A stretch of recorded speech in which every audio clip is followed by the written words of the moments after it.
Taib, adab yang lainnya yang diajarkan di Al-Quran seperti adab dalam berbicara kepada sesama. Ya. Allah Subhanahu Wa Taala menyebutkan beberapa ayat yang berkaitan dengan adab ketika kita berbicara dengan orang lain. Ya. Contohnya pertama Allah mengatakan wa qul lin nasi husna. Ucapkanlah kepada orang dengan kata-kata yang baik. Jadi kita diajarin kalau ngomong sama orang kita pilih kata-kata. Jangan asal ucap. Ya. Jangan asal nyinyir.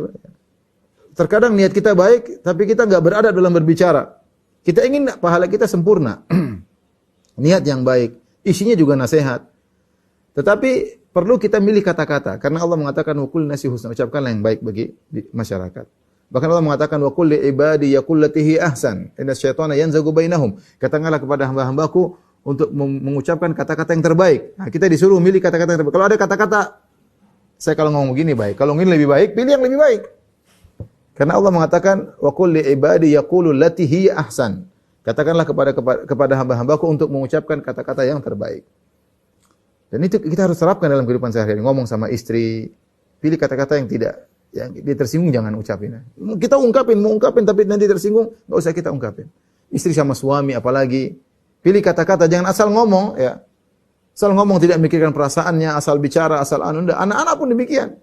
Ngomong ini ada manfaatnya enggak? Kita pikir yang terbaik bagi dia apa. Jangan setiap kita emosi kita ungkapkan ya. Mikir. Jadi seorang mukmin adalah orang yang berpikir sebelum berbicara. Bukan setelah berbicara baru mikir. Seorang mukmin mikir dulu baru berbicara, ya. Man kana yu'minu billahi wal yawmil akhir falyaqul khairan aw liyasmut. Barang saya beriman kepada Allah dan hari akhirat, maka ucapkanlah yang baik atau diam. Bagaimana dia tahu? Ya mikir dulu kan berarti. Seorang mukmin disuruh berpikir dulu yang dia ungkap ini baik atau tidak. Apalagi Allah mengatakan yaqul latihi ahsan, ucapkanlah perkataan yang terbaik. Nah, berarti kalau yang terbaik berarti dia mikir, ada yang baik-baik dia pilih di antara yang baik-baik yang terbaik untuk dia ucapkan. Itu lebih lagi ketika kita bermuamalah dalam WhatsApp. Hati-hati.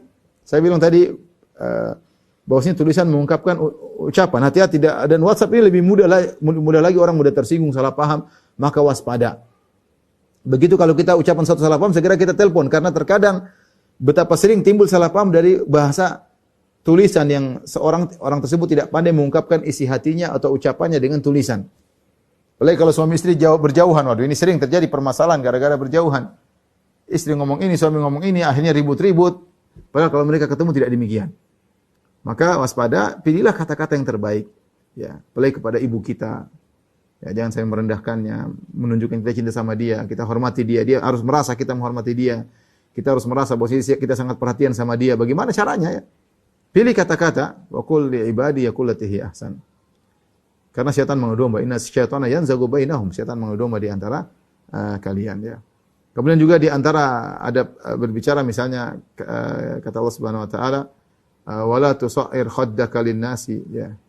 Wala tamshi fil ardi marha ya. Jangan kalian memalingkan wajahmu ketika berbicara dengan orang ya. Ini antara adab kita ngomong sama orang kita berhadapan dengan dia.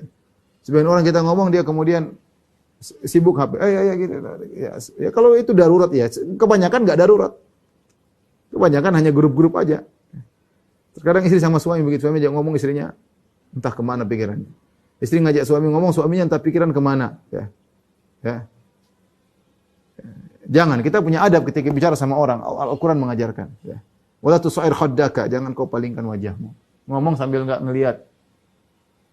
Gimana suami tidak jengkel kalau istrinya diajak ngomong kemudian fokusnya ke HP, tertawanya di HP. Sama, kalau suami lagi ngomong sama istri, suaminya fokus ke lain, istrinya pasti tersinggung juga. Kita punya adab. Ini kadang-kadang medsos buat kita tidak beradab. Adab kita menjadi hilang. Adab Al-Quran hilang. Ya, ayatnya kita hafal, tapi kita enggak terapkan. Allah juga mengatakan, waqdud min sautik. Inna ankaral aswati la sautul hamir. Kata Allah, waqdud min sautik. Rendahkan suaramu kalau ngomong. Enggak perlu teriak-teriak. Ya. Kecuali kau sedang khutbah Jumat, sedang ceramah, oke lah. Ngomong sama anak, sama istri enggak perlu teriak-teriak. Ya, mereka bukan orang apa namanya, tuli, bukan ya. Yang penting kan dipahami, enggak perlu angkat suara. Anak-anak kita kalau sering angkat suara kita tegur dari awal, enggak perlu angkat suara.